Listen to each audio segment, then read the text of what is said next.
श्री भागवत सुधा सागर शोक सागर भगवान वेद व्यास कृत श्रीमद् भागवत 12 स्कंदों की सरल हिंदी व्याख्या श्लोकांक सहित गीता प्रेस गोरखपुर। आप सुन रहे हैं श्रीमद् भागवत महापुराण के तृतीय स्कंद का 9वां अध्याय ब्रह्मा जी द्वारा भगवान की स्तुति। ब्रह्मा जी ने कहा, हे प्रभु, आज बहुत समय के बाद मैं आपको जान सका हूँ। अहो, कैसे दुर्भाग्य की बात है, देहधारी जीव आपके स्वरूप को नहीं जान पाते। हे भगवान, आपके सिवा और कोई वस्तु नहीं है। जो वस्तु प्रतीत होती है वह भी स्वरूप सत्य नहीं है, क्योंकि माया के गुणों के शोभित होने के कारण केवल आप ही अनेकों रूपों में प्रतीत हो रहे हैं। हे देव, आपकी चित्त शक्ति के प्रकाशित रहने के कारण अज्ञान आपसे सदा ही दूर रहता है। आपका ये रूप, जिसके नाभि कमल से मैं प्रकट हुआ हूँ, सैकड़ों अवतारों का मूल कारण है। इसे आपने सत्पुरुषों पर कृपा करने के लिए ही पहले पहल प्रकट किया है। हे परमात्मन, आपका जो आनंद मात्र भेद रहित अखंड तेजोमय स्वरूप है, उसे मैं इससे भिन्न नहीं समझता। इसलिए मैंने विश्व की रचना करने वाले होने पर भी विश्व अतीत आपके इस अद्वितीय रूप की ही शरण ली है। ये ही संपूर्ण भूत और इंद्रियों का भी अधिष्ठान है। हे विश्व कल्याणमय, मैं ब्रह्मा आपका उपासक हूँ। आपने मेरे हित के लिए ही मुझे ध्यान में अपना ये रूप दिखलाया है। जो पापात्मा विषयासक्त जीव है, वह ही इसका अनादर करते हैं। हे प्रभु, मैं तो आपको इसी रूप में बार बार नमस्कार करता हूँ। हे मेरे स्वामी, जो लोग वेद रूप वायु से लाई हुई आपके चरण रूप कमल कोश की गंध को अपने कर्णपुटों से ग्रहण करते हैं, उन अपने भक्त जनों के हृदय कमल में आप कभी दूर नहीं होते, क्योंकि वह पराभक्ति रूप डोरी से आपके पाद पद्मों को बांध लेते हैं।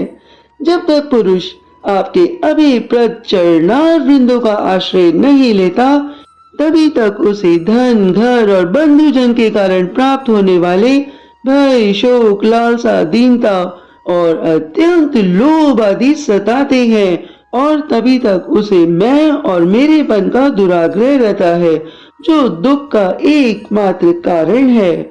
जो लोग सब प्रकार के अमंगलों को नष्ट करने वाले आपके श्रवण कीर्तन आदि प्रसंगों से इंद्रियों को हटाकर लेश मात्र विषय सुख के लिए दीन और मन ही मन ललायत होकर निरंतर दुष्कर्मों में लगे रहते हैं, उन बेचारों की बुद्धि देव ने हर ली है।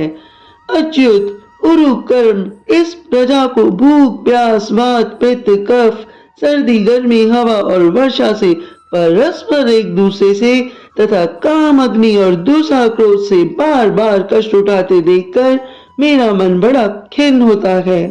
हे स्वामी, जब तक मनुष्य इंद्रिय और विश्व रूपी माया के प्रभाव से आपसे अपने को भिन्न देखता है, तब तक उसके लिए इस संसार चक्र की निवृत्ति नहीं होती। यद्यपि ये संसार मिथ्या है, तथापि कर्म फल भोग का क्षेत्र होने के कारण ये संसार उसे नाना प्रकार के दुखों में डालता रहता है। हे देव, जो साक्षात मुनि हैं, वह भी यदि आपके कथा प्रसंग से विमुख रहते हैं तो उन्हें संसार में फंसना पड़ता है।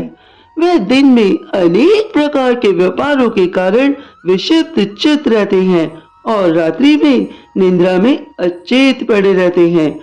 उस समय भी तरह तरह के मनोरथों के कारण क्षण क्षण में उनकी नींदें टूटती रहती हैं, तथा देववश उनकी अर्थ सिद्धि के लिए सब उद्योग भी विफल होते रहते हैं। हे नाथ, आपका मार्ग केवल गुण श्रवण से ही जाना जाता है। आप निश्चय ही मनुष्यों के भक्ति योग के द्वारा परिशुद्ध हुए हृदय कमल में निवास करते हैं। हे पुण्य श्लोक प्रभु, आपके भक्तजन जिस जिस भावना से आपका चिंतन करते हैं, उन साधु पुरुषों पर अनुग्रह करने के लिए आप वही रूप धारण कर लेते हैं। हे भगवान, आप एक हैं तथा संपूर्ण प्राणियों के अंतःकरणों में स्थित उनके परम हितकारी अंतर आत्मा हैं। इसलिए यदि देवता लोग भी हृदय में तरह तरह की कामनाएं रखकर भांति भांति की विपुल सामग्रियों से आपका पूजन करते हैं, तो उससे आप उतने प्रसन्न नहीं होते जितने सब प्राणियों पर दया करने से होते हैं। किंतु वह सर्वभूत दया असत्य पुरुषों को अत्यंत दुर्लभ है। जो कर्म आपको अर्पण कर दिया जाता है उसका कभी नाश नहीं होता, वह अक्षय हो जाता है। अतः नाना प्रकार के कर्म, यज्ञ, दान, कठिन तपस्या और व्रत आदि के द्वारा आपकी प्रसन्नता प्राप्त करना ही मनुष्य का सबसे बड़ा कर्म फल है। क्योंकि आपकी प्रसन्नता होने पर ऐसा कौन सा फल है जो सुलभ नहीं हो जाता। आप सर्वदा अपने स्वरूप के प्रकाश से ही प्राणियों के भेद भ्रम रूप के अंधकार का नाश करते रहते हैं तथा आप ज्ञान के अधिष्ठान साक्षात परम पुरुष हैं। मैं ब्रह्मा आपको नमस्कार करता हूँ प्रभु। संसार की उत्पत्ति, स्थिति और संहार के निमित्त से जो माया की लीला होती है वह आपका ही खेल है। अतः आप परमेश्वर को मैं बार बार नमस्कार करता हूँ। जो लोग प्राण त्याग करते समय हे श्री हरि आपके अवतार, गुण और कर्मों को सूचित करने वाले देवकी नंदन, जनार्दन, कंस निकंदन आदि नामों का विवश होकर भी उच्चारण करते हैं, वह अनेकों जन्मों के पापों से तत्काल छूटकर माया आदि आवरणों से रहित ब्रह्म पद को प्राप्त करते हैं। आप नित्य अजन्मा है प्रभु, मैं आपकी शरण लेता हूँ। हे भगवान, इस विश्व वृक्ष के रूप में आप ही विराजमान हैं।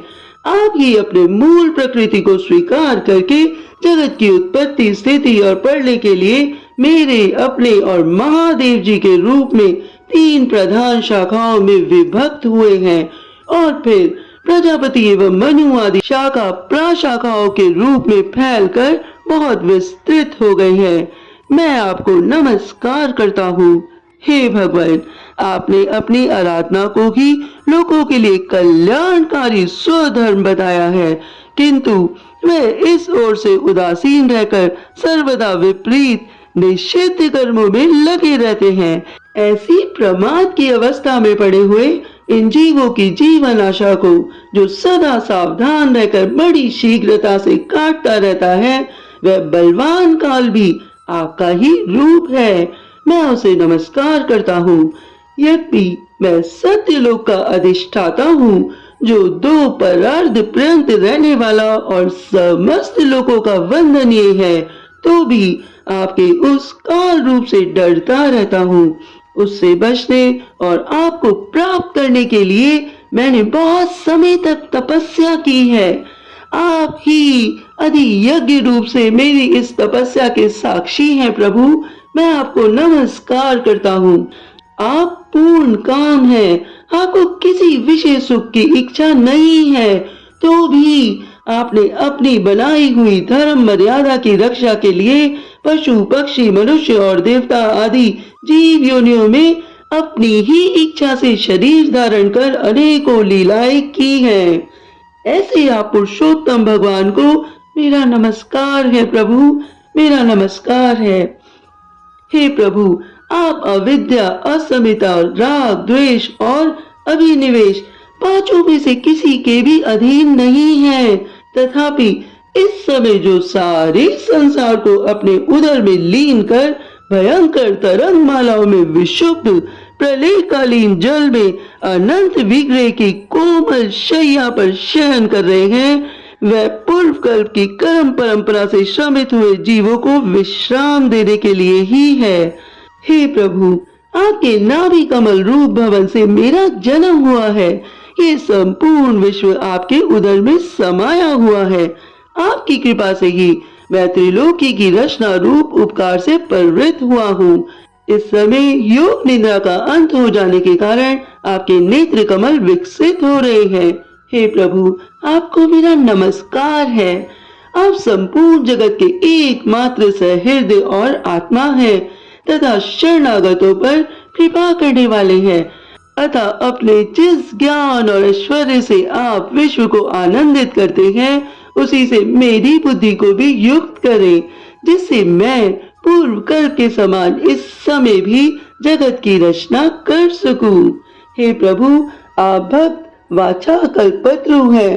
अपनी शक्ति श्री लक्ष्मी जी के सहित अनेकों गुण अवतार लेकर आप जो जो अद्भुत कर्म करेंगे, मेरा ये जगत की रचना करने का उद्यम भी उन्हीं में से एक है।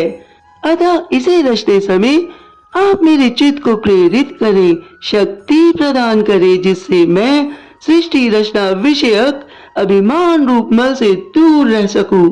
हे प्रभु, इस प्रलयकालीन जल में शयन करते हुए भी आप अनंत शक्ति परम पुरुष के नाभि कमल से मेरा प्रादुर्भाव हुआ है और मैं हूँ भी आपकी ही विज्ञान शक्ति। अतः इस जगत के विचित्र रूप का विस्तार करते समय आपकी कृपा से मेरी वेद रूप वाणी का उच्चारण लुप्त ना हो। आप अपार करुणामय पुराण पुरुष हैं। आप परम प्रेममय मुस्कान के सहित अपने नेत्र कमल खोलिए और शेष शैया से उठकर विश्व के उद्धार के लिए अपनी सुमधुर वाणी से मेरा विषाद दूर कीजिए। और फिर अपनी बात को आगे बढ़ाते हुए श्री मैत्री जी कहते हैं, हे विदुर जी, इस प्रकार तप विद्या और समाधि के द्वारा अपने उत्पत्ति स्थान श्री भगवान को देखकर तथा अपने मन और वाणी को शक्ति के अनुसार उनकी स्तुति कर ब्रह्मा जी थके से होकर मौन हो गए। श्री मधुसूदन भगवान ने देखा कि ब्रह्मा जी इस प्रलय जल राशि से बहुत घबराए हुए हैं तथा लोक रचना के विषय में कोई निश्चित विचार न होने के कारण उनका चित्त बहुत खिन्न है। तब ब्रह्मा जी के अभिप्राय को जानकर वे भगवान अपनी गंभीर वाणी से उनका खेद शांत करते हुए कहने लगे कि हे वेदगण ब्रह्मा, तुम विषाद के वशीभूत होकर आलस्य न करो, सृष्टि रचना के उद्यम में तत्पर हो जाओ। ब्रह्मा, तुम मुझसे जो कुछ चाहते हो उसे तो मैं पहले ही कर चुका हूँ। हे ब्रह्मा, एक बार फिर तप करो और भागवत ज्ञान का अनुष्ठान करो। भागवत के द्वारा तुम सब लोगों को स्पष्टतया अपने अंतःकरण में देखोगे। फिर भक्ति युक्त और समाधि चित्त होकर तुम संपूर्ण लोक और अपने को मुझ में व्याप्त देखोगे तथा मुझ में संपूर्ण लोक और अपने आप को देखोगे। जिस समय जीव काष्ठ में व्याप्त अग्नि के समान समस्त भूतों में मुझे ही स्थित देखता है, उसी समय वह अपने अज्ञान रूप मल से मुक्त हो जाता है।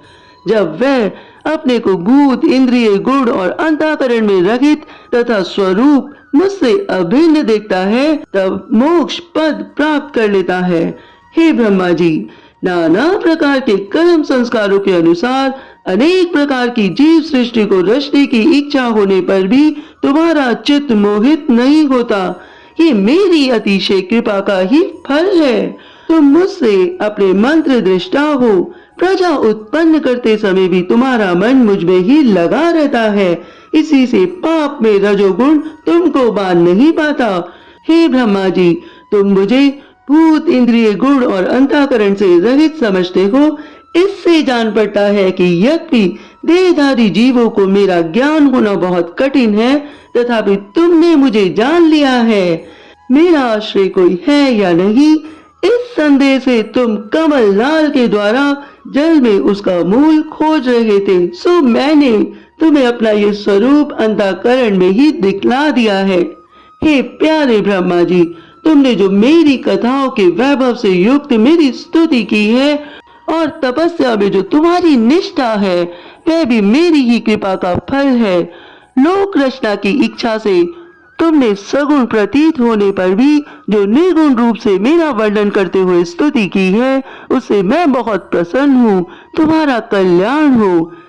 हे ब्रह्मा जी, मैं समस्त कामनाओं और मनोरथों को पूर्ण करने में समर्थ हूँ। जो पुरुष नित्य प्रति इस स्तोत्र द्वारा मेरी स्तुति करके मेरा भजन करेगा, उस पर मैं शीघ्र ही प्रसन्न हो जाऊंगा। तत्ववेत्ताओं का मत है कि पूर्ण तप, यज्ञ, ध्यान, योग और समाधि आदि के साधनों से प्राप्त होने वाला जो परम कल्याणमय फल है वह मेरी प्रसन्नता ही है। हे विधाता, मैं आत्माओं का भी आत्मा हूँ और स्त्री पुत्र आदि प्रियों का भी प्रिय हूँ। देह आदि भी मेरे ही लिए प्रिय है, अतः मुझसे ही प्रेम करना चाहिए। हे ब्रह्मा जी, त्रिलोकी को तथा जो प्रजा इस समय मुझ में लीन है उसे तुम पूर्व कल्प के समान मुझसे उत्पन्न हुए अपने सर्ववेदमय स्वरूप में स्वयं ही रचो।